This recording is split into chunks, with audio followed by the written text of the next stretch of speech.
A continuación, Noticiero Telesucesos. Clasificación A. Apto para todo público.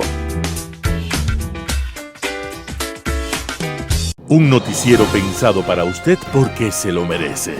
Nos acercamos a la realidad desde diferentes perspectivas. Noticiero Telesucesos. Primera parte del Noticiero Telesucesos, con las noticias más importantes del día. Bienvenidos a su noticiero Telesucesos. Este espacio informativo llega gracias a Preescolar El Parque. Estamos seguros de ser únicos por haber creado un lugar especial en que las fantasías de los niños se hacen realidad y haber desarrollado un lugar excepcional para crecer, aprender y ser felices. Con orgullo tenemos la certeza de que somos el centro de desarrollo infantil más avanzado de la ciudad.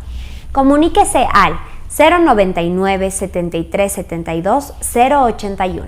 Sean ustedes bienvenidos a su noticiero Telesucesos. Un día como hoy. En una aldea rusa, perdida entre la nieve, nació un niño que habría de ser parte de la historia del siglo XX. El niño se llamaba Grigori Efimovich y sufría delirios místicos cuando creía que podía llegar al cielo a través del autocastigo físico. Luego empezó a predicar que para que Dios nos perdonara era necesario pecar en exceso para poder sentir el arrepentimiento. A partir de estas prédicas, lo empezaron a llamar el depravado, que en ruso se dice Rasputín. Grigori Efimovich Rasputín. En ese momento, la nobleza rusa también vivía su propia locura y reinaba una idea llamada ciencia teosófica, una mezcla de Biblia, brujería antigua y creencias esotéricas modernas. En medio de ese cóctel, el hijo de los zares sufría de hemofilia y se propagó la idea de que Rasputín podía curarlo. Preocupados por la suerte del heredero, Rasputín cada día tuvo mayor influencia en la corte y alternaba las oraciones mágicas con unas orgías tan calurosas que podían derretir toda la nieve de San Petersburgo. Con su creciente poder, Rasputín bañaba a las hijas del zar y enjabonaba y secaba sus frutales cuerpos adolescentes con la complacencia de la zarina. Pero tanto poder despertó celos e intrigas y un sector de la aristocracia rusa decidió acabar con la vida del monje maldito. Y un día como hoy, 30 de diciembre de 1916, tras una cena en la que se le había dado un veneno que no tuvo la potencia esperada, Rasputín recibió varios balazos y fue arrojado a un río congelado. Y se cerraba así un capítulo de demencia y corrupción. Las principales noticias del día. Titulares. El empresario José Antón Díaz recibió condecoración post-mortem a la Orden Nacional al Mérito en el grado de comendador. Existen dos opciones para la nueva vía entre Quito y Lago Agrio. Guillermo Lasso descarta elevar el precio de los combustibles. Desde el 2022 las deudas caerán en mora a los 15, 30 y 60 días. En tributación de hoy, puntos clave de la reforma fiscal. En el segmento de salud, metas para el nuevo año. En el segmento de opinión, un gran acuerdo por y para el Ecuador. En política internacional, balance de tercera parte. Los editoriales del día serán de Ricardo Flores, el todopoderoso COE, Miguel Rivadeneira, Corte Interamericana de los Derechos Humanos, derrumba otra farsa. José Hernández, la Asamblea no sabe de qué habla. Noticias del día. El empresario José Antón Díaz recibió condecoración post-mortem de la Orden Nacional al Mérito en el grado de comendador.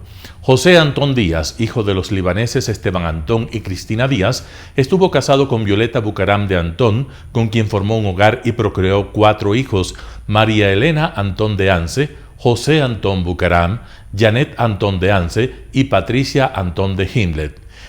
Don Pepe, como era conocido entre sus íntimos, fue el fundador de la empresa Plásticos Industriales Compañía Anónima, PICA, que empezó sus actividades en 1961. Al pasar de los años, con su acertada visión empresarial y la incorporación tecnológica, su empresa se fue desarrollando hasta posicionarse como una de las más grandes del país. Incursionó en varios ámbitos del comercio, la construcción, el turismo y la educación. Accionista, director y presidente del directorio del Hotel Oro Verde por 3 décadas, fundó el Uni Hotel y el centro comercial Unicentro, uno de los primeros en la ciudad de Guayaquil, y la Universidad Santa María en el puerto principal.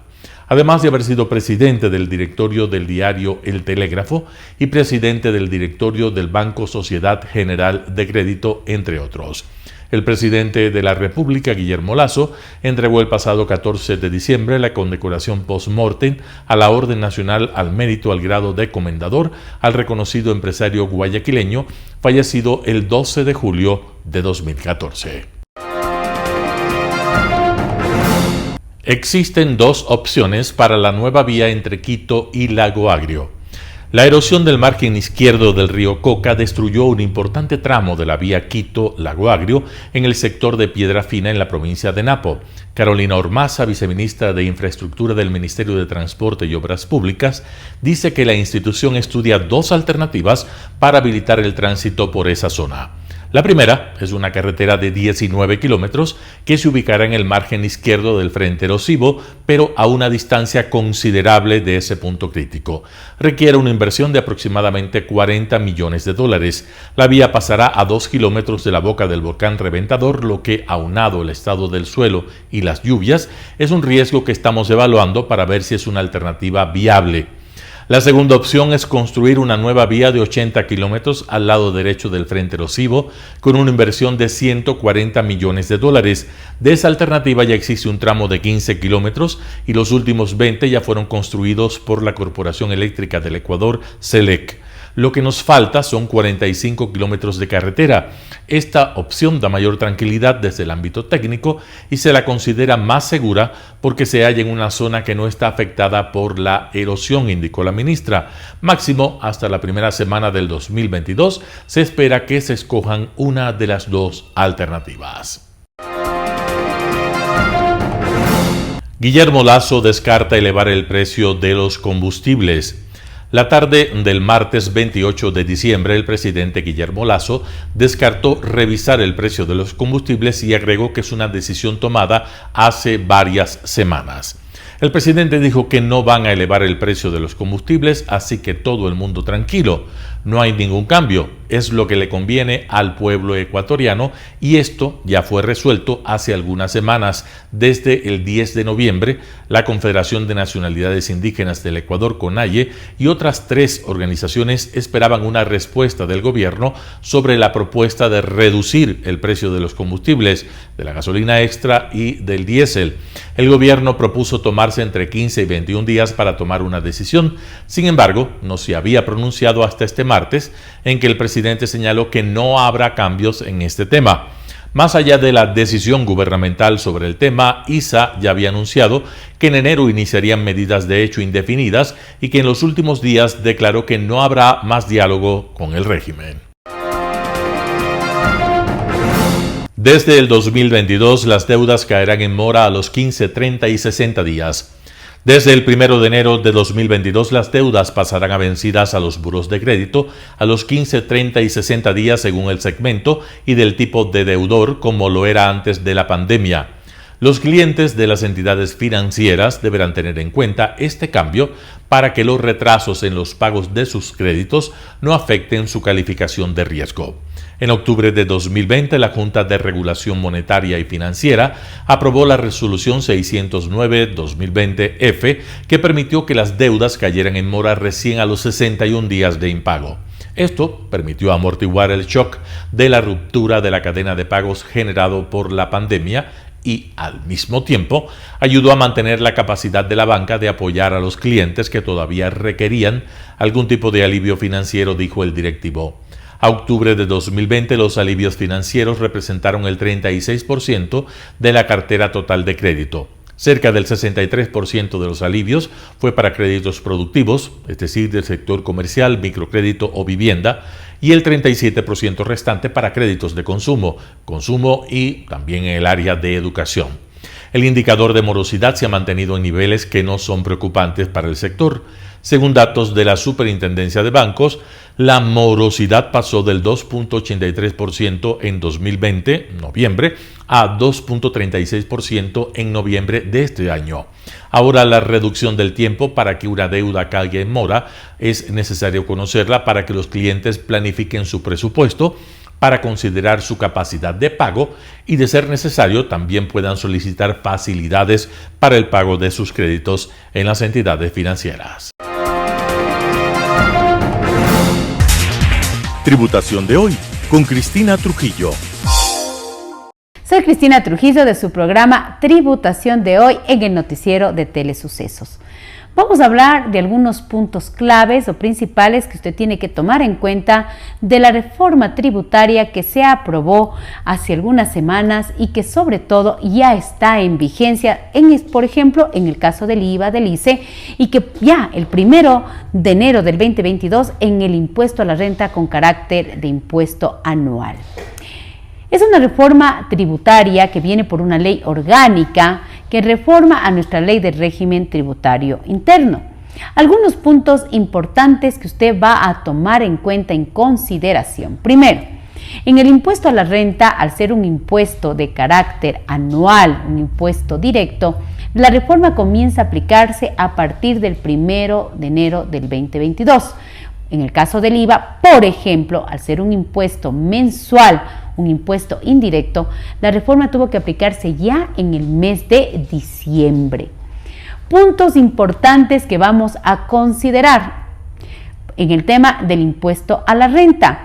Se profundiza, se analiza de una mejor manera el concepto de residencia fiscal de personas naturales, sobre todo en el aspecto de la permanencia física de la persona natural, así como el tema de la vinculación por el aspecto económico a nuestro país.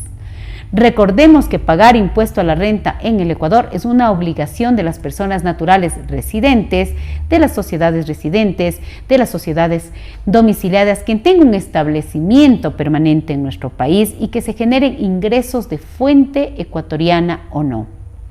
Personas naturales, en esta reforma fiscal se profundiza, se analiza de una mejor manera el concepto de residencia fiscal de la persona natural. En el aspecto de los ingresos, nuestra ley tributaria define al ingreso gravado como el ingreso que se debe pagar impuesto a la renta conforme al artículo 8 de la Ley de Régimen Tributario Interno, y en los ingresos exentos como aquellos ingresos que por ley no pagan impuesto a la renta. Algunas de las reformas sobre los ingresos exentos que van a entrar en vigencia, por favor, esta parte es importante, a partir del periodo fiscal 2022. Para el cierre fiscal del ejercicio 2021, usted cierra con la normativa antes de la reforma. A partir del ejercicio fiscal 2022, se reforman algunos ingresos exentos, como por ejemplo, dice, la enajenación ocasional de inmuebles va a regir ahora solo para las personas naturales e inmuebles relacionados para la vivienda, que incluye algunos rubros como por ejemplo parqueos, como algunos casos de terrenos, pero también hay una disposición transitoria importante que prevé que todavía por un lapso de 5 años las personas naturales y las sociedades podremos tener un ingreso exento en la enajenación ocasional de inmuebles, siempre y cuando en este lapso solo se realice la primera enajenación. Si existe una segunda enajenación en este lapso de 5 años, ya se comenzará a gravar. Pero la reforma en general ya permite solo la exención para las personas naturales por la enajenación ocasional de inmuebles. Otro de los temas importantes dentro del tema de los ingresos exentos es los rendimientos financieros largo plazo, que ya nuestra ley tributaria del 2021 prevé sobre la exoneración por el rendimiento financiero de inversiones largo plazo o renta fijas de 360 días o más. Eso hasta el 31 de diciembre del 2021. A partir del 2022 se baja de 360 a 180 días. Interesante. Eso es un verdadero beneficio para que las personas inviertan en el sistema financiero nacional ecuatoriano y exista esa circularización de dólares que tanto necesitamos. Otra de las reformas importantes en el tema de los ingresos exentos para el 2022 con la reforma tributaria aprobada es que se amplía la exención cuando usted utiliza a las bolsas de valores ecuatorianas en la venta de acciones, en la venta de participaciones y derechos representativos de capital.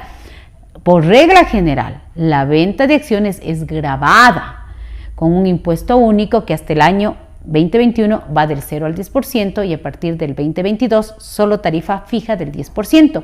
Pero sí había una exención, que era hacerlo a través de las bolsas de valores ecuatorianas Quito y Guayaquil, y solo era hasta 2 fracciones básicas desgravadas. A partir del próximo ejercicio fiscal 2022 se amplía la exención, con el objetivo de que se utilice a las bolsas de valores de Quito y Guayaquil cuando usted venda esas acciones, esas participaciones, esos derechos representativos de capital.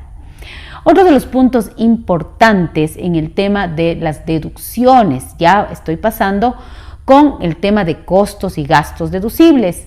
Solo estamos hablando de puntos importantes, puntos claves, porque la reforma es un poquito extensa, pero algunas de las recomendaciones para que usted esté atento de lo que va a pasar a partir de este nuevo ejercicio fiscal que arranca el 1 de enero del 2022. Sí, se han eliminado dentro del artículo de deducciones, que es el artículo 10 de la ley tributaria, varias de las deducciones especiales que a mi criterio particular no se estaban aplicando.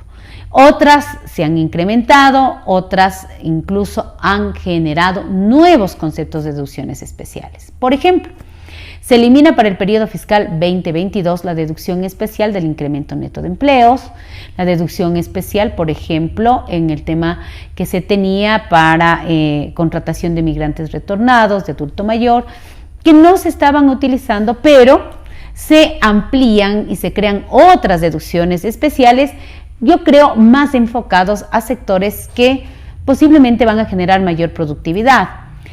Por ejemplo, la deducción especial por el tema de patrocinio deportivo, cuando las empresas o los sujetos pasivos en general hacemos patrocinio deportivo. Hasta el año 2021 la deducción especial era del 100% y ahora se amplía como una deducción especial del 150%. Tenemos que cumplir algunas formalidades que ahí le invito a revisar la ley tributaria para que pueda tomar esos beneficios fiscales, porque a veces el desconocimiento de la normativa aparentemente dicen no hay beneficios en nuestra ley fiscal y sí hay. Estas deducciones especiales están dentro del capítulo de deducciones, es un premio porque usted cumplió una condición y el Estado ecuatoriano lo que hace es permitir una rebaja de la base imponible y a través de esa rebaja del impuesto a la renta. Entonces, algo que usted debe tomar en cuenta es que hay muchas deducciones especiales que se aplican hasta este 31 de diciembre del 2021 y que a partir del 2022 están eliminadas, y otras que aumentan los porcentajes de beneficio y otras que comienzan a surgir para que se comiencen a aplicar dentro de nuestra legislación ecuatoriana.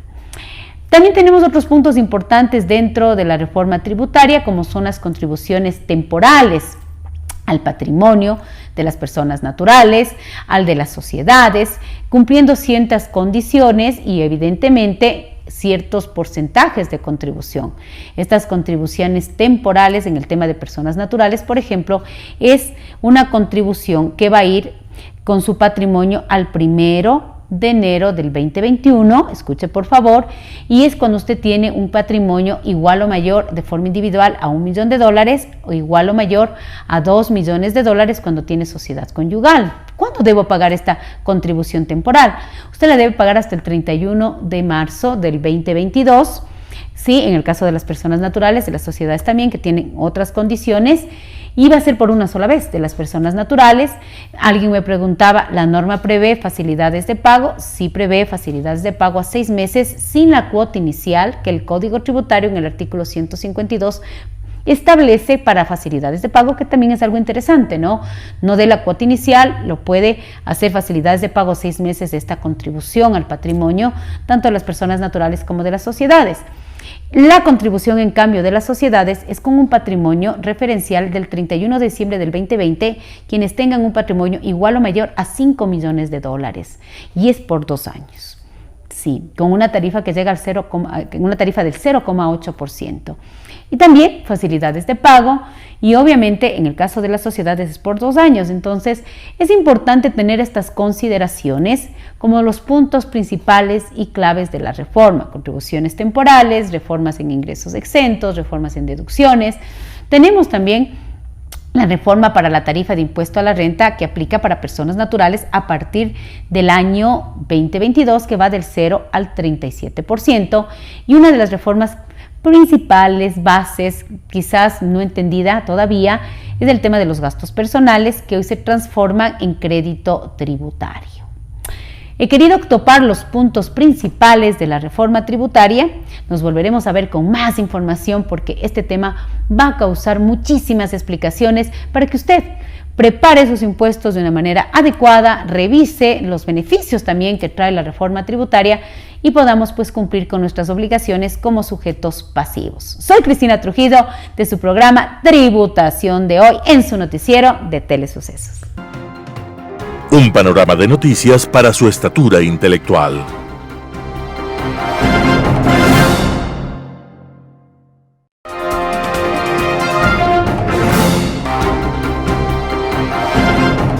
En poquitos días empezamos un nuevo año, el año 2022.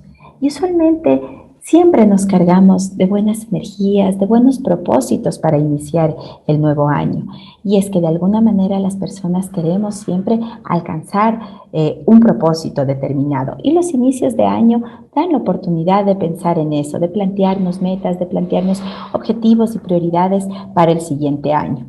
Cambian primero estas prioridades según la edad de la persona. Es bueno ir indagando sobre eso. Y sí, aunque usualmente hay propósitos que siempre las personas se están planteando para el nuevo año, como por ejemplo hacer ejercicio, practicar actividades deportivas, tal vez seguir alguna profesión o algún curso determinado, graduarse, hacer dietas o cosas por ese estilo, pero usualmente, dependiendo del rango de edad, suelen cambiar las prioridades de los objetivos que las personas se van planteando. Así, las personas más jóvenes, entre edades que van alrededor de los 18 a los 24 años, usualmente están más preocupadas por tener buenas amistades, tener tiempo libre y tener éxito profesional. Y hacia eso es hacia donde van dirigidos sus metas, sus objetivos del año. El siguiente grupo de edad, aquel grupo que va entre los 25 y los 34 años, suelen establecer con mayor frecuencia o con mayor prioridad aquellas actividades que están vinculadas con el sentirse útiles para la sociedad, sentir que están aportando algo para su entorno, el tener también alguna seguridad material, por ejemplo, conseguir una vivienda o un mejor trabajo, algo en ese estilo. Entre los 35 y los 44 años, en cambio, la prioridad suele apuntar hacia el establecimiento más bien familiar. Entonces, muchas veces los objetivos son tal vez el formar una familia, tener hijos o también tener más tiempo libre porque se ven abocados por sus actividades laborales. Entre los 45 y los 54 años, las prioridades, en cambio, suelen volcarse hacia mantener un buen estado de salud, tener una buena relación de pareja o tener dinero también para satisfacerse y disfrutar de una vida confortable. Parecería que esas son las prioridades más importantes en ese rango de edad. En las edades comprendidas, en cambio, entre los 45 y 64 años, vuelven a preocuparse nuevamente por la salud, porque obviamente el proceso de envejecimiento suele tener algunas connotaciones en este sentido. Y hacia los 65 años, las personas adultas mayores buscan esa trascendencia. Entonces, en este sentido, sus objetivos se centran sobre todo en llevarse bien con la familia, en sentirse todavía útiles para los demás, en manejar su tiempo libre, a veces en también mantener el éxito profesional que habían tenido. Y de esa manera las prioridades se van enmarcando. Pero como podemos ver, si las agrupamos independientemente de las edades, las prioridades se centran sobre todo en el desarrollo personal y en el desarrollo personal, profesional y también en el desarrollo colectivo hacia otras personas, la formación de una familia y demás. Pero a veces los objetivos que nos planteamos suelen ser poco realistas, y eso hace que sean inalcanzables y que a medida que van pasando los meses, la persona vaya decayendo en esos propósitos y los vaya dejando en el olvido. ¿Qué hacer entonces para plantearnos metas al inicio del año y lograr alcanzar y cumplir esos propósitos?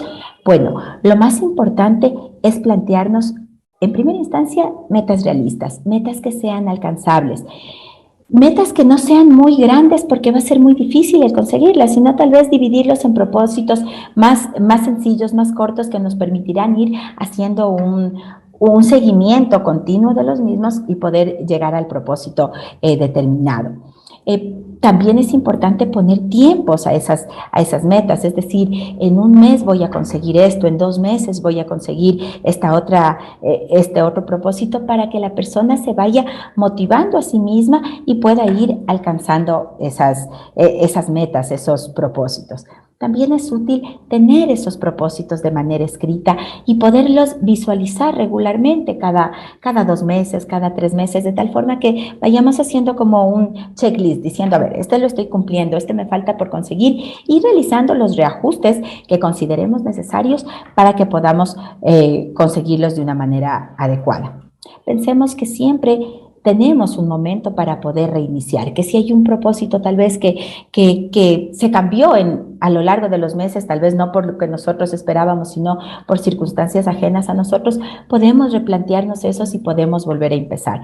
Lo importante es que siempre tengamos una meta al frente, una meta hacia dónde avanzar, y eso nos va a ayudar continuamente a perfeccionarnos, a buscar las vías, a buscar los mecanismos para ir avanzando en la consecución de esas metas. Siempre los inicios de año son un buen momento para plantearnos esas, y también es un momento en el cual ustedes puedan realizarlo. ¡Feliz 2022! Opinión. Un gran acuerdo por y para el Ecuador. El presente año estuvo matizado por la competencia política y la llegada al poder de un nuevo gobierno y una nueva Asamblea Nacional. La inauguración de ambos poderes generó una gran expectativa que con el paso de los meses se ha convertido en incertidumbre.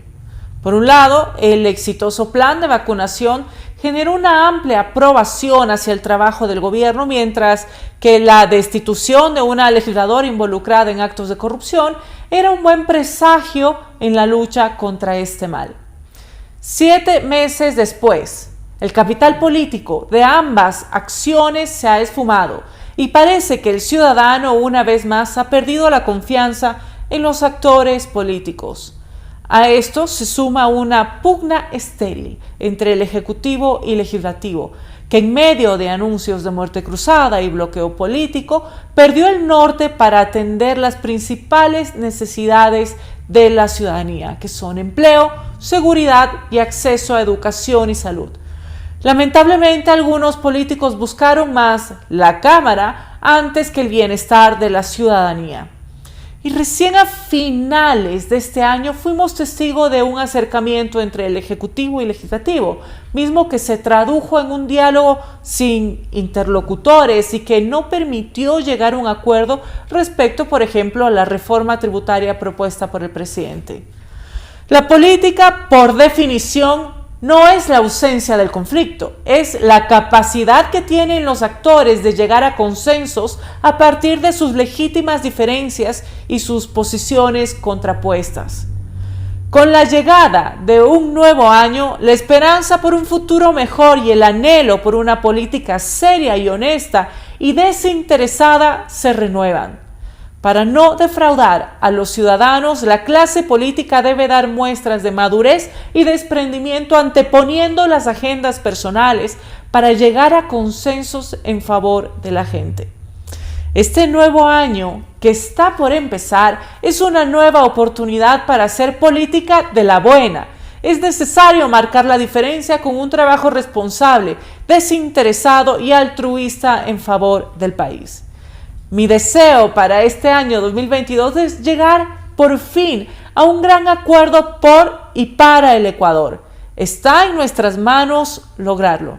Muchas gracias y un abrazo a todos.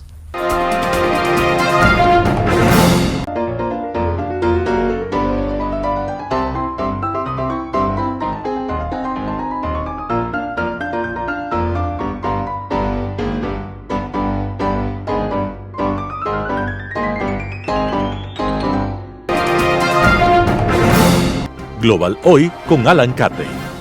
Como habíamos comentado al iniciar este balance, para el final dejamos el regional y hoy revisaremos los hechos más destacados en América Latina durante 2021. Este será también el último programa del año y aprovecho la ocasión para desear a todos quienes hacen posible el programa aquí en Telesucesos y Radio Sucesos, al igual que a la audiencia, mis mejores deseos para el año entrante. La característica regional principal, si alguna ha existido, ha sido la variabilidad constante. Prácticamente sin excepción, todos los procesos electorales reales, es decir, aquellos donde las básicas reglas democráticas se han cumplido, han dado como resultado la derrota de los partidos de gobierno. Esto daría la medida de una honda y permanente insatisfacción con cualquier gobierno y posiblemente con las estructuras institucionales que se han desgastado por no ser capaces de afrontar la velocidad y la profundidad del cambio tecnológico que se ha dado en el mundo. La sensación principal que podemos percibir es una de desorientación.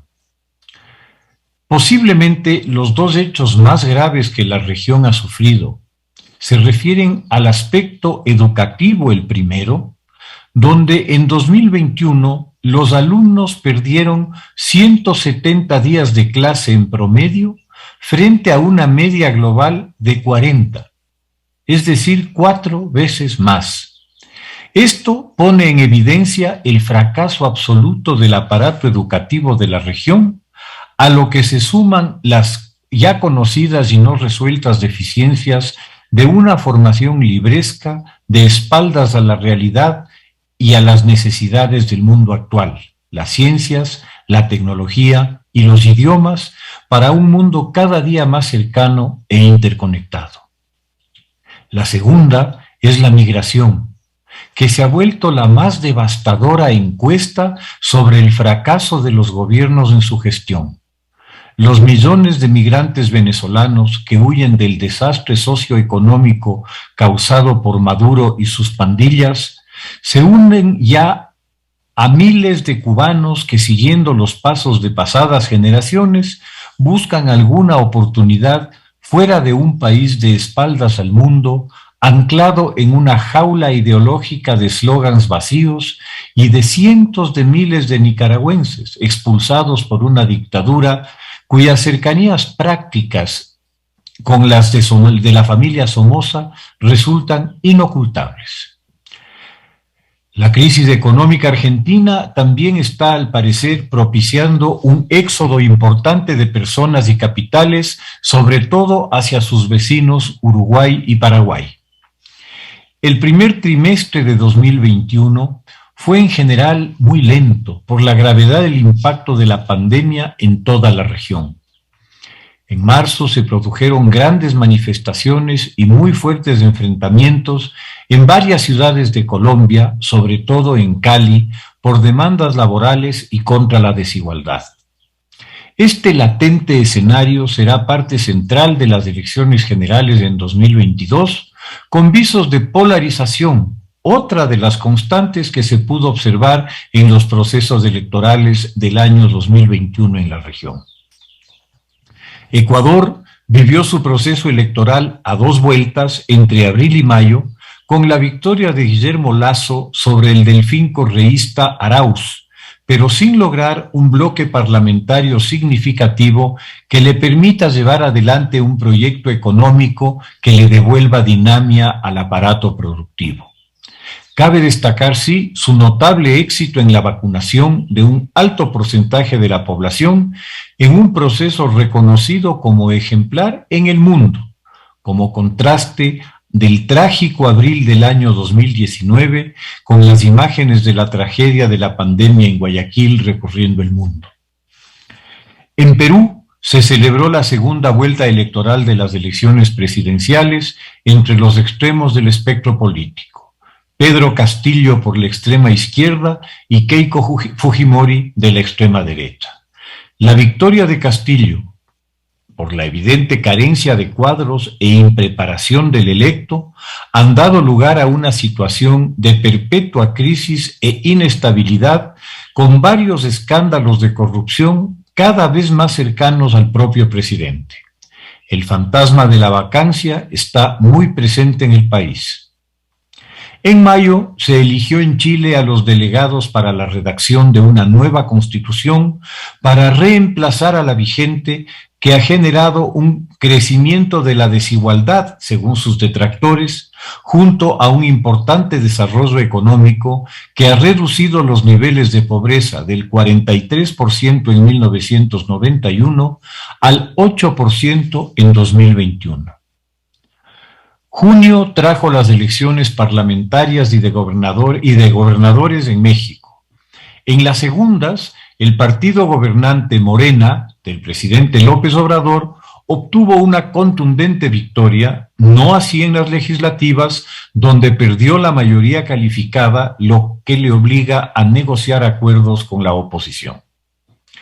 En julio, el Caribe se convulsiona con unas inéditas marchas y protestas en Cuba, donde miles de personas salen a las calles para expresar su profundo malestar por las décadas de penurias económicas, racionamientos y restricciones que han reducido la calidad de vida a mínimos históricos.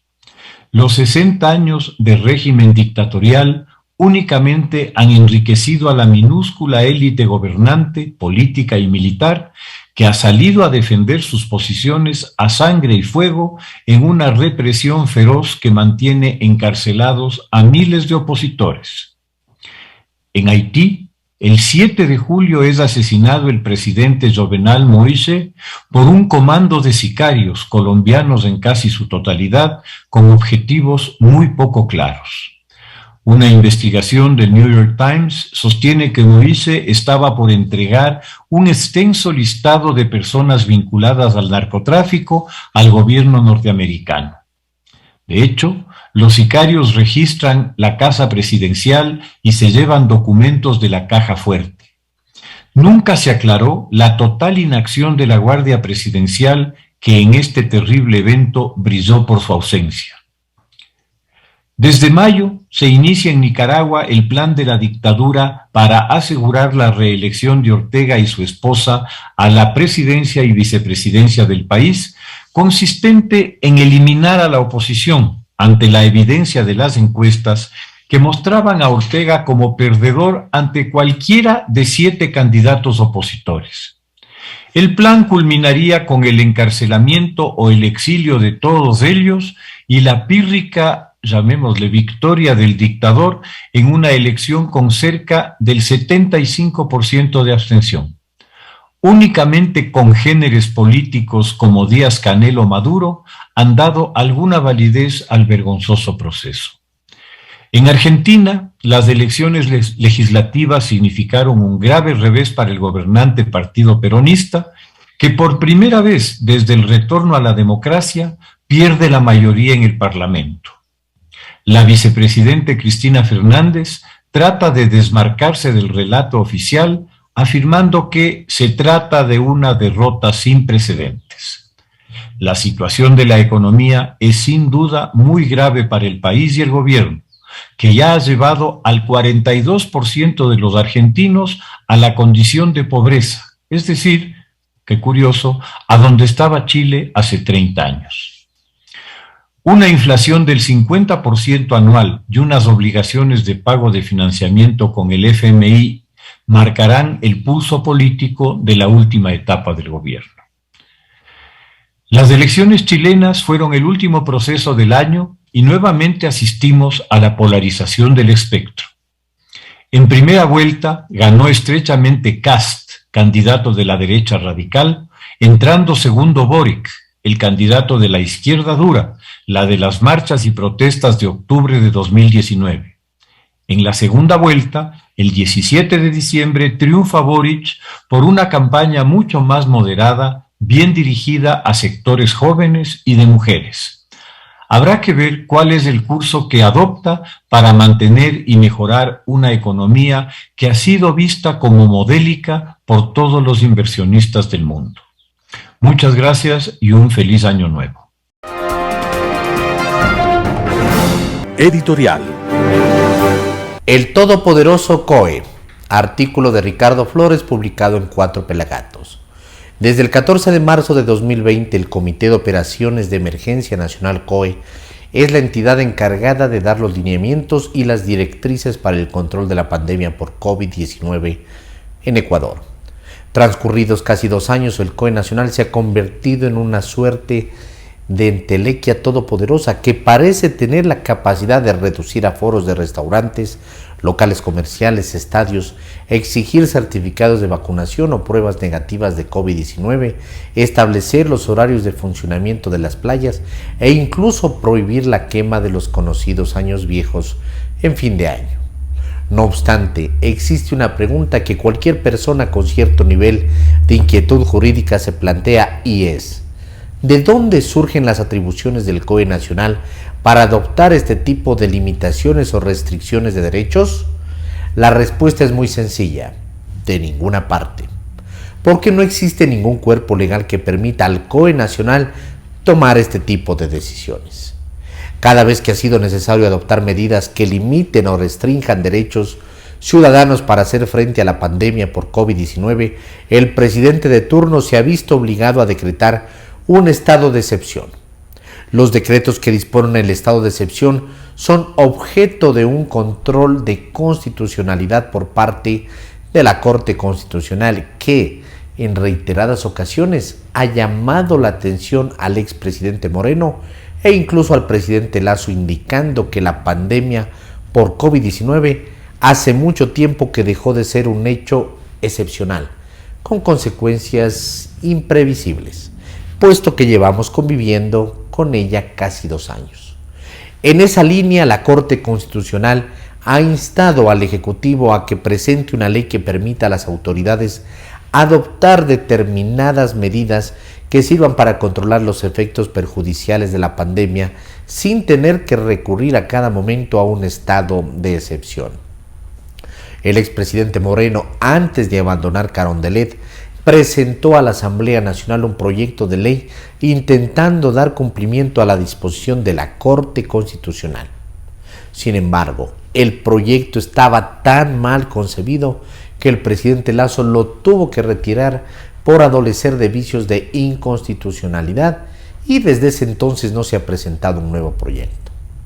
Mientras no existe una ley ordinaria que confiera atribuciones al COE Nacional o cualquier otro organismo para adoptar medidas que restrinjan o limiten derechos, las disposiciones que emite el COE Nacional no tienen un marco jurídico que las ampare.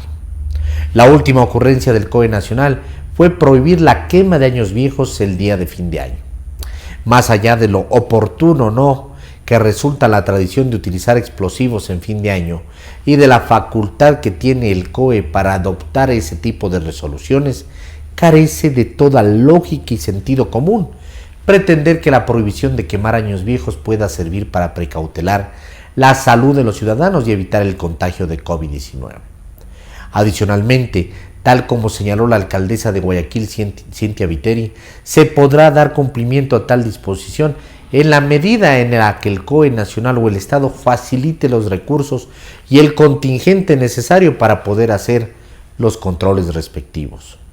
Es obvio que ni aún desplegando toda la Policía Nacional ni a las Fuerzas Armadas se puede controlar que ningún ecuatoriano proceda a la quema de los monigotes. Dada la insensatez de la medida, el COE rectificó e indicó que la quema de los monigotes está permitida siempre que se haga dentro del mismo núcleo familiar. Será interesante conocer cómo pretende el COE Nacional hacer cumplir esa disposición. El COE Nacional se ha convertido en un organismo todopoderoso, capaz de emitir todo tipo de resoluciones sin que exista un cuerpo legal que lo ampare. Es imprescindible aprobar la ley que regule las atribuciones del COE Nacional para este tipo de situaciones, o, de lo contrario, el COE podrá ser un organismo omnipotente, pero sin ninguna capacidad de hacer cumplir sus disposiciones. Artículo de Ricardo Flores, publicado en el portal digital Cuatro Pelagatos. Corte Interamericana de Derechos Humanos derrumba otra farsa, por Miguel Rivadeneira, El Comercio. La Corte Interamericana de Derechos Humanos, CIDH, ha derrumbado otra de las tantas farsas de la década del correísmo al declarar la responsabilidad internacional del Estado ecuatoriano durante esa administración por la violación a los derechos de la libertad de expresión, el principio de legalidad, protección y garantías judiciales, y otras vulneraciones en contra del articulista Emilio Palacio y directivos del diario El Universo, sentenciados por la justicia a la que le metió la mano el autoritario. Todo el artículo No a las mentiras que escribiera Palacio el 6 de febrero del 2011, en donde criticará la actuación del presidente en los hechos del 30S y terminara advirtiendo que en el caso del ataque al hospital de la policía, en donde se metiera prepotente el mandatario, luego de ir a desafiar a los policías del regimiento Quito, que los crímenes de lesa humanidad no prescriben. Como todo populista y demagogo que no reconoce nada y persevera en las falacias y vende mentiras, resulta que la culpa del fallo de la Corte Interamericana de Derechos Humanos, en la que trabaja un cercano ex colaborador de su régimen y ex integrante de la cuestionada Corte Constitucional, es procurador del Estado por no haber defendido lo indefendible. Tamaña audacia con la que requiere justificar sus violaciones. Al contrario, el abogado del Estado tendrá que impulsar una acción ante la justicia para que se procese el derecho de repetición en su contra. La Constitución, artículo 11, numeral 9, dice: el Estado ejercerá mandatario de forma inmediata el derecho de repetición en contra de las personas responsables del daño producido, sin perjuicio de las responsabilidades civiles, penales y administrativas. La Corte Interamericana de Derechos Humanos considera que la sentencia condenatoria impuesta al escritor por el supuesto delito de injurias calumniosas graves contra la autoridad y la sanción civil impuesta constituyeron una violación a la libertad de expresión. Otra muestra más del sainete que constituyera el 30S. Primero se habló del secuestro del presidente, sin fundamentos ni guardar por lo menos las apariencias cuando no hubo tal. Estuvo retenido, no secuestrado, según el testimonio del jefe del Comando Conjunto de las Fuerzas Armadas.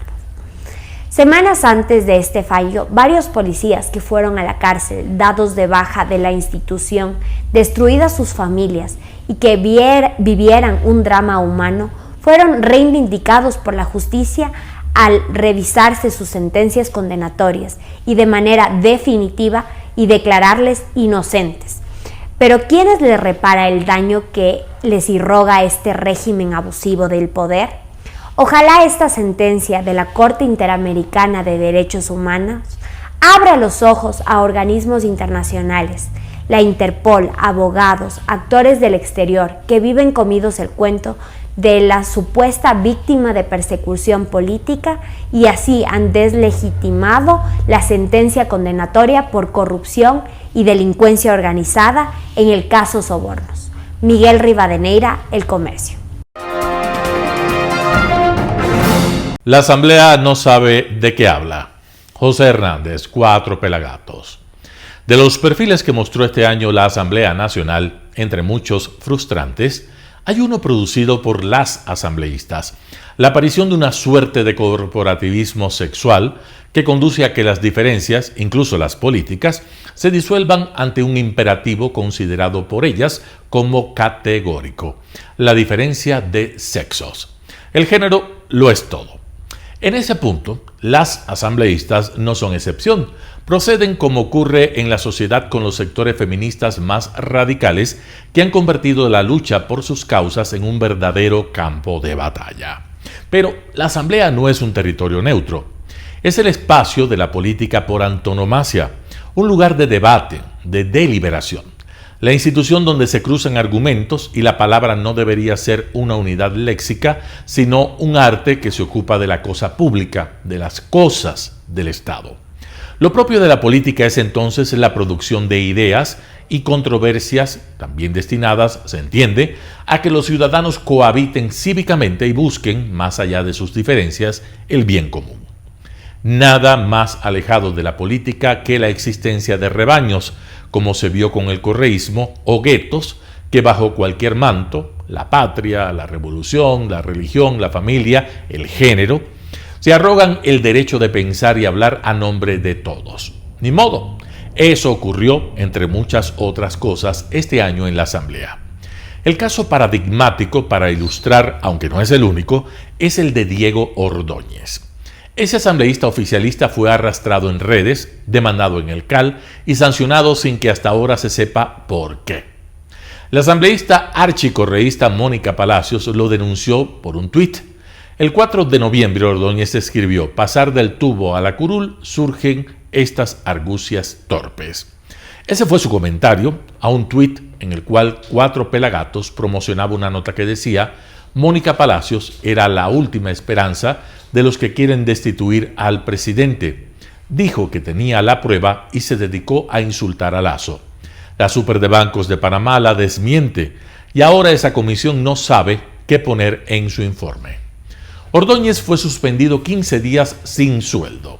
Sus acusadores lo llenaron de epítetos y sus detractores hicieron perfiles suyos en redes tan insólitos como miserables. El CAL lo sancionó por agresión de palabra y evidente misoginia. Esos 2 delitos están contenidos, se supone, en la frase pasar del tubo a la curul y surgen estas argucias torpes, que sigue siendo un enigma. Mónica Palacios, la supuesta víctima, no ha dicho dónde está la agresión. ¿Por qué? En su caso, hablar del tubo es una violencia que le causó daño y, según se entiende, estuvo a punto de causarle un serio yello. No lo dijo. Y aquellos que se solidarizaron con ella al punto de convertir a Ordóñez en un ser despreciable, tampoco han sido específicos en estos delitos. Se entendía que la palabra es una combinación de signos que se repite en los discursos y que los discursos están mediados por la lengua que junta signos, palabras y reglas. Roland Barthes, un filósofo y semiólogo francés que marcó su época y que pasó su vida analizando el lenguaje y su significación, también afirmó que el pensamiento no se separa del lenguaje. Dicho de otra manera, aquellos que acusaron a Ordóñez no saben qué dijo, ergo, no lo juzgaron por lo que dijo. Lo sancionaron por aquello que Mónica Palacios y sus defensores han sido incapaces de verbalizar. ¿En qué se basaron entonces? ¿En suspicacias, en sospechas, en malentendidos? Suspicacias, sospechas y malentendidos que, si se entiende bien, están fácticamente en sus cabezas. Ahí tocaría volver por otra lección de Barthes. Él dijo que el alma de la lengua no está en su vocabulario, sino en su sintaxis. En resumen, la función de las palabras y su combinación para generar significados termina mostrando la lógica mental y la identidad tanto del que habla como del que escucha. Es decir, si Ordóñez no cometió delito alguno en lo que escribió, se entiende que sus acusadores lo sancionaron por lo que presumen, coligen y deducen. En este caso se debe concluir que este caso habla más de ellos, de sus costumbres y convenciones, que del supuesto agresor. Es grave que la Asamblea haya llegado a esto. 1.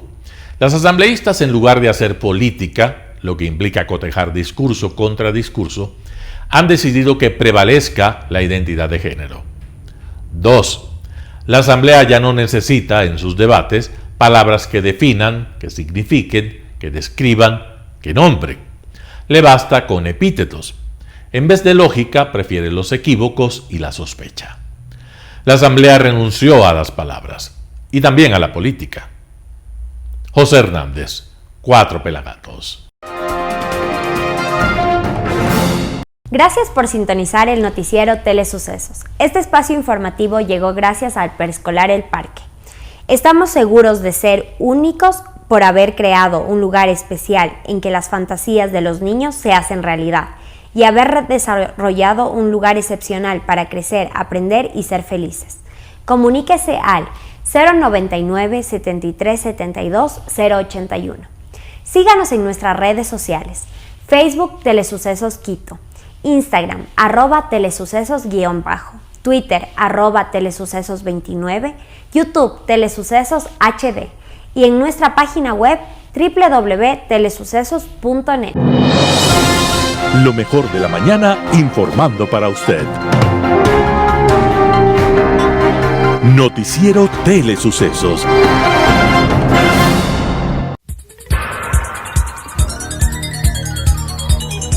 Las opiniones vertidas en este espacio por la producción y dirección del programa son de exclusiva responsabilidad de sus autores y de quienes intervienen en ellos.